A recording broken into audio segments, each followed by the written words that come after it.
नमस्कार बच्चों, मेरा नाम चेतना मिश्रा है और मैं जो हूँ प्रताप विद्यालय की अध्यापिका आज आपको एक नया पाठ पढ़ाने जा रही हूँ जिसका नाम है बूंद कहाँ से आई। बूंद कहाँ से आई।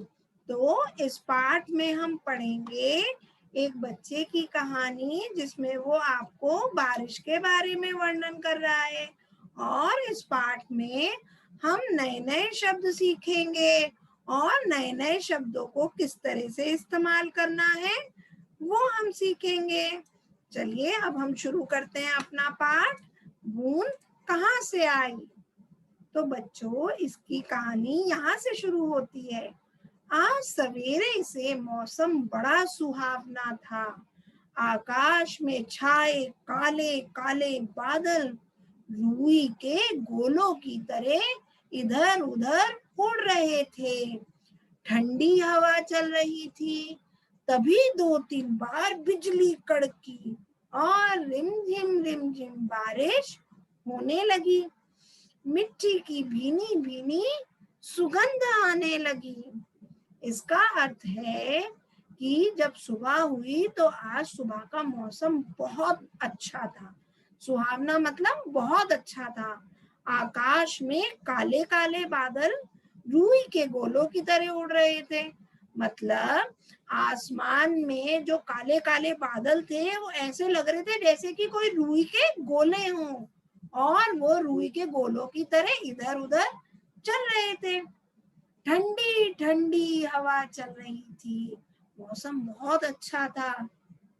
तभी 2-3 बार जोर से बिजली कड़की और फिर क्या हुआ बच्चों, धीमे धीमे बारिश जो है वो होने लगी और मिट्टी की सुगंध आने लगी। सुगंध का मतलब होता है मिट्टी की खुशबू आने लगी।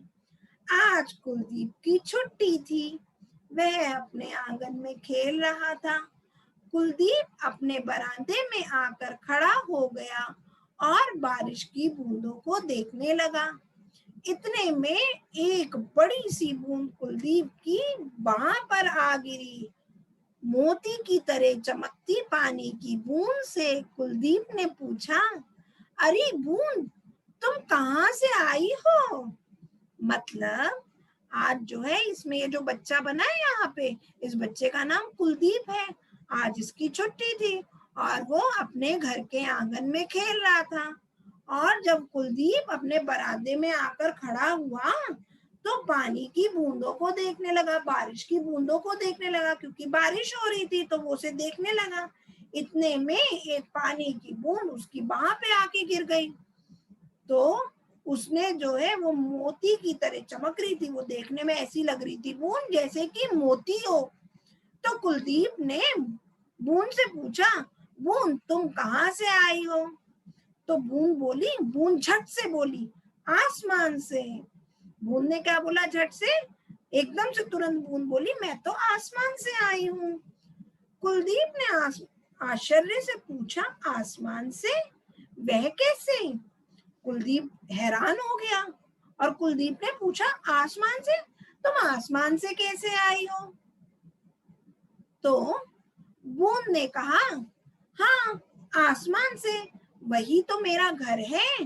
बादल मेरा जहाज है और उसी पर बैठकर मैं आसमान में घूमती रहती हूँ। तो बूंद ने तुरंत कुलदीप से क्या कहा बच्चों, कि हाँ मैं तो आसमान से आई हूँ और मेरा घर क्या है, मेरा घर कहाँ है, मेरा घर तो आसमान में है और बादल मेरे क्या है, जहाज है। जहाज मतलब शिप। तो बादल मेरे जहाज हैं और मैं उन्हीं बादलों पर बैठकर आसमान में घूमती रहती हूँ। अब कुलदीप ने पूछा, लेकिन तुम तो जल से बनी हो और जल तो धरती पर होता है, आखिर तुम्हें आसमान में कौन पहुंचाता है। तो कुलदीप को हैरानी हुई जब उसने सुना कि ये आसमान से आई है। तो कुलदीप ने तुरंत पूछा उससे कि तुम तो जल से बनी हो, जल मतलब पानी, और पानी कहाँ होता है, पानी तो धरती पर होता है। तो तुम धरती से जो है आसमान पे कैसे पहुंच गई, तुम धरती से आसमान पर कैसे पहुंच गई। बूंद ने समझाया, बूंद ने क्या समझाया, देखिए ये बड़ी इंपॉर्टेंट चीज है। बूंद ने बताया जब धरती पर गर्मी पड़ती है तो समुद्र का पानी भाप बनकर ऊपर उड़ जाता है।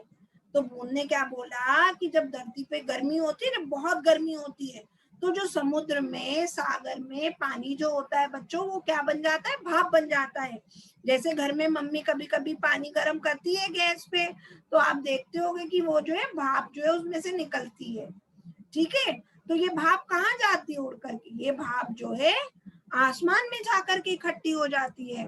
तो यही बात बूंद ने समझाई कि जब धरती पे बहुत गर्मी पड़ती है तो समुद्र का पानी भाप बनकर ऊपर उड़ जाता है, ऊपर मतलब आसमान में उड़ जाता है।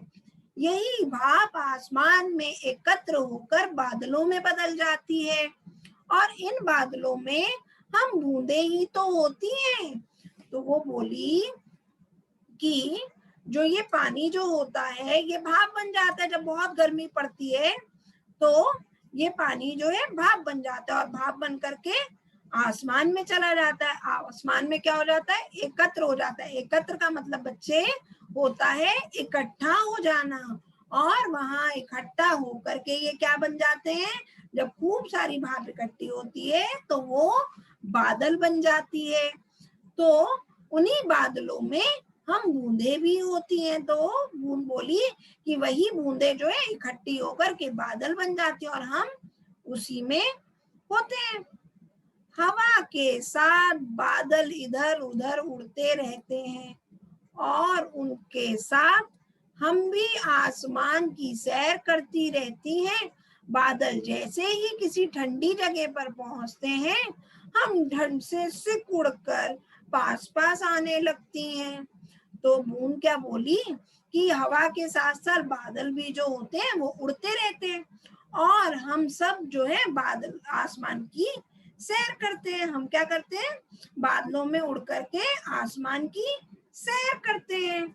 और बादल जैसे ही किसी ठंडी जगह पर पहुंचते हैं तो वहां हम सिकुड़ जाते हैं, वहां हम सिकुड़ जाते हैं। जब हमें ठंड लगती है तो हम सिकुड़ते हैं ना, वैसे ही बूंदे भी, बादल भी जो है वो सिकुड़ने लगते हैं। हम सबके मिल जाने से हमारा वजन जो होता है वो भारी हो जाता है और हम टप टप करके नीचे गिरने लगती हैं, इसे ही बारिश कहते हैं। तो वो बोली कि जब हमें ठंड लगती है तो हम सिकुड़ जाते हैं और फिर हम सब मिल जाते हैं एक साथ, सभी बादल जो होते हैं वो मिल जाते हैं, सभी बूंदे मिल जाती हैं, जिसकी वजह से उनका वजन क्या हो जाता है, वो बढ़ जाता है और वो भारी हो जाती है। और फिर वो क्या होता है, ठंड में टप टप करके जमीन पर गिरने लगती हैं। और जब वो गिरती हैं तो इसे हम क्या बोलते हैं, इसे हम बारिश कहते हैं। क्या बोलते हैं बच्चों, इसे हम बारिश कहते हैं। कुलदीप को बूंद की कहानी सुनकर बड़ा मजा आया। उसने पूछा, इतनी ऊंचाई पर तो तुम्हें बहुत अच्छा लगता होगा। तो कुलदीप ने जब कहानी सुनी बूंद की कि वो कैसे बारिश बनती है, कैसे आसमान में पहुंचती है, तो उसे ये कहानी सुन के बड़ा अच्छा लगा। तो उसने बूंद से पूछा, बूंद ये बताओ, तुम्हें तो बड़ा अच्छा लगता होगा जब तुम इतनी ऊपर आसमान में होती हो। तो बूंद क्या बोलती है बच्चों, देखो बूंद बोली, अच्छा तो लगता है लेकिन ऊपर सर्दी बहुत लगती है, वहां हम सब बूंदे पास पास बैठती हैं। तो बूंद ने क्या जवाब दिया बच्चों, बूंद ने बोला, हमें तो बहुत अच्छा लगता है लेकिन ऊपर क्या होता है, आसमान में बहुत ठंड होती है, सर्दी मतलब बहुत ठंड होती है और वहां पे हम सब बूंदे जो है पास पास बैठती हैं। कुलदीप ने पूछा, अच्छा यह बताओ, अब तुम सारी बूंदे यहाँ से कहाँ जाओगी। तो कुलदीप ने पूछा, अच्छा अब ये बताओ कि अब तुम कहाँ जाओगी, अभी तो तुम यहाँ हो, अब तुम कहाँ जाओगी। तो देखो बच्चों बूंद ने क्या कहा, बूंद ने हंसकर कहा, इतना भी नहीं जानते, यहाँ से हम पानी में बदल गई हैं, अब हम बहकर नदियों में जाएंगी, खेतों की सिंचाई करेंगी, बांधों में जाकर बिजली बनाएंगी और हमें साफ कर पीने के काम का पानी बन जाएगा। उसके बाद भी जो पानी बचेगा वह वापस समुद्र में पहुंच जाएगा। यही तो हमारा जीवन चक्र है। तो जब अब जो है कुलदीप ने जब पूछा कि अभी तो तुम यहाँ हो, अब तुम यहाँ से कहाँ जाओगी, तो बच्चों ये बहुत जरूरी चीज है। यहाँ पे बूंद ने क्या कहा?